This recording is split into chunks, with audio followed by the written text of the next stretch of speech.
You are Locked On Wolves POSTCAST, part of Locked On Minnesota on the Locked On Podcast Network. Your team every day. Woo. That is the one-word summary of a brutal 123-107 Minnesota Timberwolves loss to a suddenly streaking Brooklyn Nets squad who got a combined 57 points from Cam Thomas and Michael Porter Jr. in a big-time win for them. What's going on? Back at it tonight for another Locked On Wolves postcast right here on the Locked On Minnesota Network, all part of the Locked On Podcast Network, which, thanks to all of you, our everydayers, is now the #1 sports podcast network nationwide. I'm Jack Borman, riding solo again tonight without my co-host Luke Inman, who will be back on Monday with us. This is our live reaction show, so we go live within about 10 minutes of every Timberwolves game going final. So if you are listening to this show on the Locked On Wolves or Locked On Minnesota podcast version of this show, please be sure to check us out on those YouTube channels as well. And subscribe so you get notified when we go live. Also, please follow our man, Ben Beacon, who's doing a great job on the Locked On Wolves daily show, which is on the Locked On Wolves YouTube and on the Locked On Wolves audio feed, wherever you get your podcasts. We'll get into who fudged up. We'll second guess some things, and we'll get into what we'll be talking about tomorrow. But first, Nets coming into this game with a defense that has been the best in the league this month after being the worst in the league up until that point. Kind of an interesting thing there. And combined with a highly efficient Michael Porter Jr., who's been tremendous without Cam Thomas, leading an offense that just really shares it. The Nets are 6-3 in December, a team that's been playing much better than their record of late. And they do get Cam Thomas back tonight for the first time in quite a while, after, I believe, a hamstring injury for him. And the Wolves looking to bounce back from just another crazy game in Denver. Anthony Edwards and Rob Dillingham both played despite being questionable in this game. And then TJ Shannon was evaluated, had an MRI, and he'll be reevaluated in 2 weeks with that left foot issue. But it sounds like he could be out closer to the All-Star break, which is 6 weeks from now. So that'll be an interesting one to get into. Start this game off in the first quarter. Just a back and forth opening to this game. But Dante DiVincenzo saw his first two 3-point looks go down after shooting 0 of 7 in Denver, which was a welcome sight. And then Jaden McDaniels threw down an absolutely insane dunk on a he faked a alley-oop to Rudy in transition, then threw it down on Nick Claxton, which really got the energy going. That ignites a 7-0 Timberwolves run that has Jaden's fingerprints all over it. And then the Nets go on an 18-8 run to take a 3-point lead after the first quarter. And kind of the canary in the coal mine there was just the Timberwolves paint defense was awful. They gave up 24 paint points in the opening frame. That's the most in a quarter all season for them. And that's normally half of what teams in an NBA game get all game. 50 is kind of the average watermark there. And that's got half that in the first quarter. And then second quarter, Brooklyn does a good job getting out and running, playing with some pace. Rob Dillingham comes in. Mike Conley did not play in this game. He was a healthy DNP CD in this game. Gave some good minutes. But Naz Reid, not quite as aggressive as the Timberwolves would hope he would be. Took only 2 shots in his first shift. Meanwhile, Cam Thomas came in, had 12 points in kind of a dueling kind of gunner role off the bench. And then Naz comes back in his second shift, makes 3 big shots to kind of help bring some energy back in the building and kind of tighten this game up. But Anthony Edwards comes back in, grabs a hold of the game once he checks back in about midway through, scores 5 quick ones, got Julius Randle a dunk, got a lot of energy in the building, which I think led to some better defensive intensity on the other end of the floor.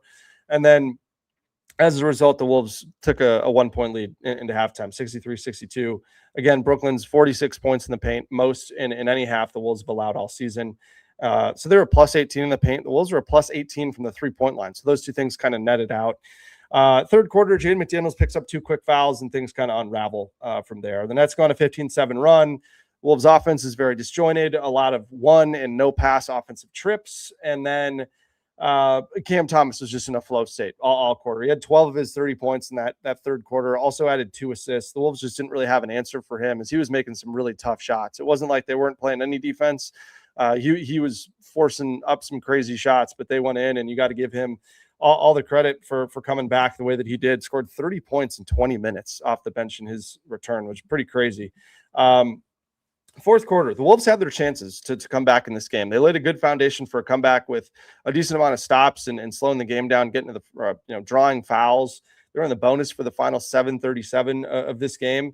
And then Anthony Edwards was just stuck at the scores table for well over a minute, which was a bummer. I was surprised that Chris Finch didn't try to call a timeout to get Ant back in the game a little bit sooner. That did not happen.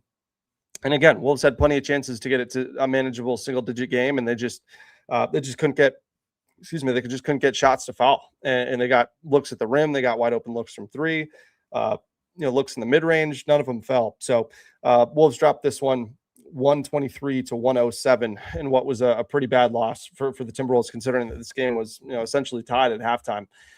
Something notable: Chris Finch came into his pregame presser in a pretty bad mood. Chris Finch is normally very lighthearted with the media, very willing to talk and answer questions, and he was just a little grumpy in the pregame presser, which almost told me that he knew like something bad was coming. And again, I mean, he was right. The Wolves didn't play any defense until the fourth quarter, which was a bummer. Free throw shooting continues to be an issue for the Timberwolves, just some big picture things. They were 20 of 28. Brooklyn was 20 of 21. Those types of things matters in what was a game that was kind of teetering between Brooklyn running away with it and the Wolves getting back into it. And then no one really helped out Anthony Edwards. Anthony Edwards was tremendous for most of this game, at 28 points, and no one on the Timberwolves had more than 16 outside of that. And then the Wolves just didn't have an answer for Cam Thomas or Michael Porter Jr. Cam Thomas had 30. Michael Porter Jr. had 27. The two of them went 7 of 16 from three, combined to go 18 of 33 from the floor. So very efficient night from both of them. Wolves just didn't do enough to make them uncomfortable. And the Wolves had their best players guarding Cam Thomas and Michael Porter Jr. and just couldn't figure it out. The Wolves bench in this game only had 28 points before garbage time on 8 of 22 shooting, 36%. The Nets, meanwhile, had 62 bench points on 64% shooting. And everybody who played, real minutes for this Nets team off the bench had a plus minus of at least 13. And kind of contrary to the Timberwolves, the Nets have a much more balanced rotation in terms of how many guys are playing and how many minutes they're playing. I mean, Nets had every guy on their bench played at least 17 minutes, and they had a 10-man rotation. And then you still had, Michael Porter Jr. and Noah Clowney played 33 and 34 minutes. But outside of that, Claxton 30, Mann 24, Yegor Doman had 27 minutes. So just a little bit more balance. And a lot of those guys were in a rhythm. I mean, you look, Traore was 2 of 2. Wolf was 4 of 7. Sharp was 5 of 5. Powell was 3 of 6. So all those guys were just in a little bit more of a rhythm when compared to the Wolves bench, where you have Naz Reid with 29 minutes, then Highland 14, Clark 15, Dillingham 11. So just not quite as much runtime for those guys. So, but let's get into what we're going to be second guessing tonight. Since hindsight is always 20/20, let's deliver today's second guess. Yeah, my second guess tonight is just the Timberwolves perimeter defense. The Nets play a pretty unique style of basketball in that their centers are almost exclusively out on the perimeter and do a lot of dribble handoff, ghost screens, slipping screens, those types of things to get into the paint and get the ball in the paint, rather than maybe a lot of your more traditional pick and roll style of play. And again, all those guys do a really good job in the handoff game. They also can play make on the short roll a little bit. And again, you go look at Brooklyn Nets box scores this year, and you see a lot of games where Nick Claxton or Day'Ron Sharp or Noah Clowney are up there with 4, 5, 6, 7 assists in a game. And they showed it tonight. I mean, this team is a team that shares it really well. They've been in the top 10 in assist percentage all year long. Saw that tonight. They had 32 assists. Anything over 30 is a great night.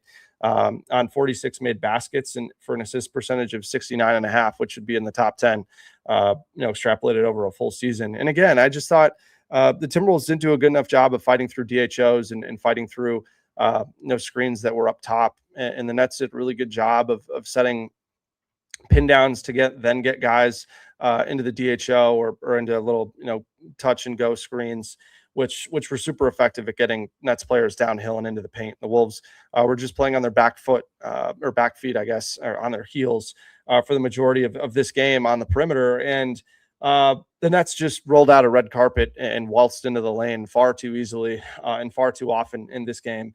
They had 66 points in the paint. I've not been able to check, but I would be shocked if that's not the most the Timberwolves have allowed in a regular season game all season. And keep in mind that the Nets rank last in points in the paint this season at 41.7 per game. They had 46 in the first half. And the shooting percentage that the Nets had in the paint was astronomical, right? We've been talking all year about Rudy Gobert being awesome and really doing a great job at making sure that teams, when they're getting into the paint, really have to earn it and take tough shots. That did not happen tonight. The Nets, 29 shots at the rim. They made 26 of them, 89.7%. That is a crazy efficient mark. And then you just look at paint shots as a whole.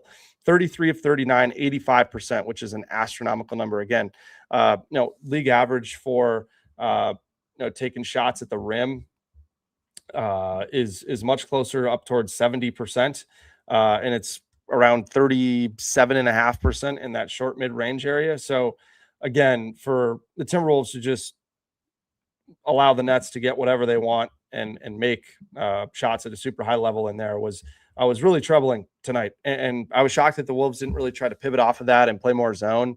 Thought in the Nas and Julius minutes in the front court, they switched things up and had Jaden play the 5 in those minutes and have Nas and Julius play the 3 and the 4 respectively. But both of those guys were struggling with the rotations, and that was kind of a bummer. And the Timberwolves just, again, didn't really try to get in a stance and guard anybody until the fourth quarter, and their offense just couldn't keep up with that. So again, would have liked to see the Wolves try to do a little bit something different, but can't be too on Chris Finch for that, considering that your guys just got to try and got to play hard first and foremost. And there just wasn't a whole lot of that, at least evidently, that jumped off the screen defensively tonight for the Timberwolves.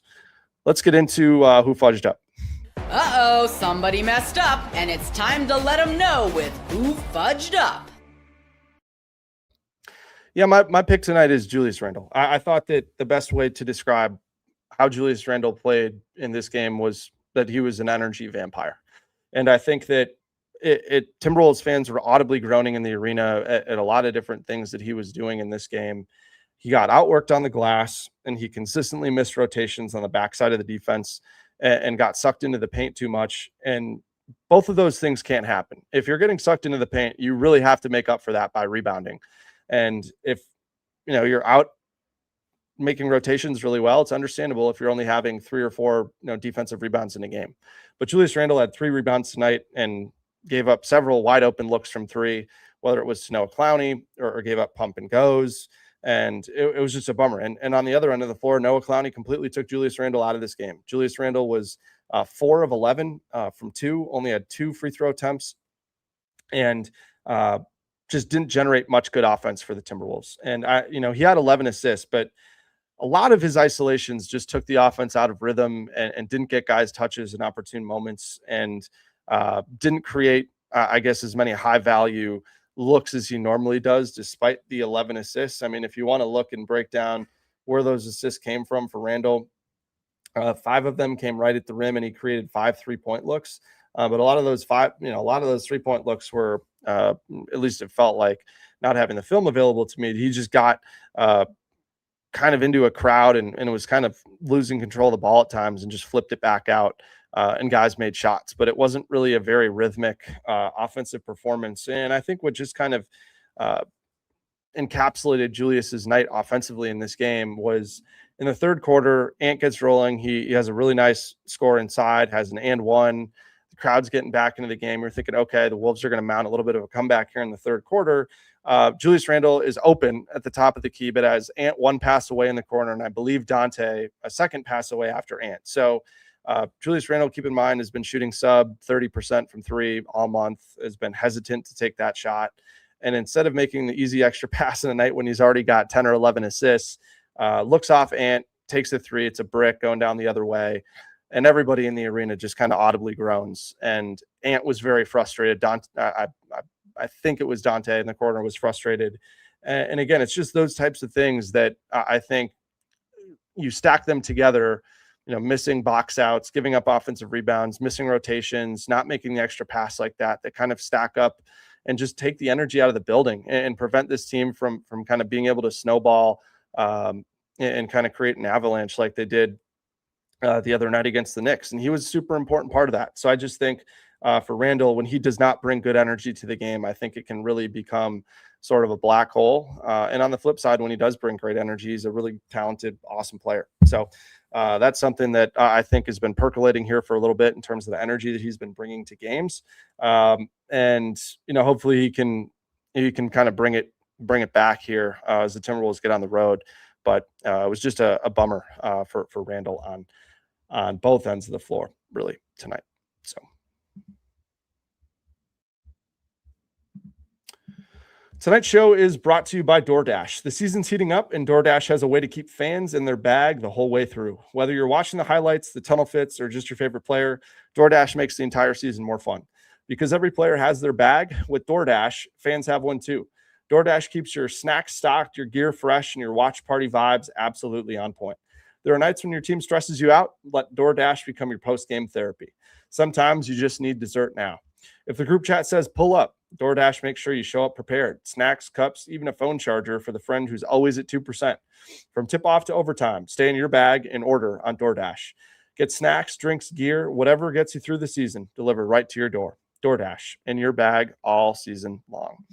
Today's show is also brought to you by Game Time. The World Cup is coming back to North America for the first time since 1994. And with 48 teams for the first time ever, it's going to be massive. But let's be honest, getting tickets is usually the hardest part. And that's why the Game Time app is clutch, finally giving fans a real advantage when it comes to snagging seats. With Game Time, you can track price drops in real time, get alerts when great seats open, and buy tickets the moment they hit the app.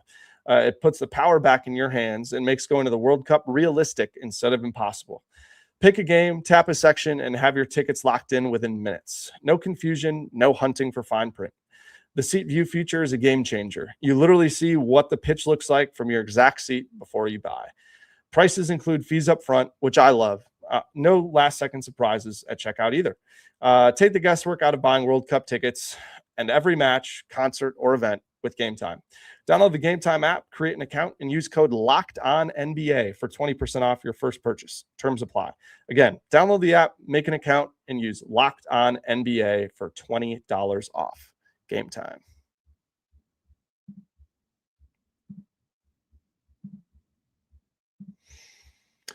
All righty. Just a couple of quick hitters here. Rotation, like I said, Mike Conley did not play in this game. He was listed as questionable for rest, but was upgraded to available before this game. Just Finch did not go to him. He instead went to Rob Dillingham, who started the second quarter and the fourth quarter.